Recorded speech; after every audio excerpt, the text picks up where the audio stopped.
এই আমটা হচ্ছে চিয়াংমাই। তো এটা অনেকেই বলে যে কাঁচাতে বেশি মিষ্টি। পাকলে খাওয়া হয়েছিল, বাট স্বাদটা মনে নেই, গত বছর খাইছিলাম। আমরা এবার এটা হচ্ছে একটা কাঁচা আম আছে, কাঁচা আমটা আমরা পারবো।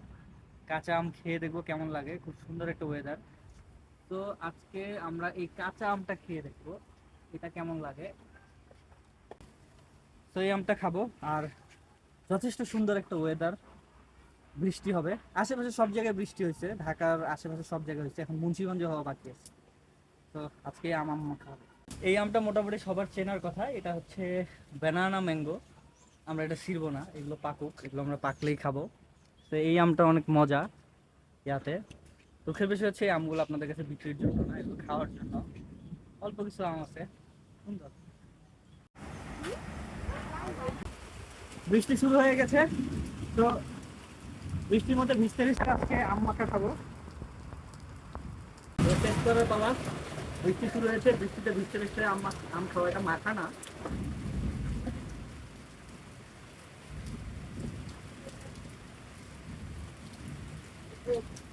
মজা, আর একটু কাঁচা থাকলে আরো বেশি মজা লাগছে। যাই হোক, এবার বৃষ্টিতে ভিজবো। আজকের মতো আল্লাহ হাফেজ।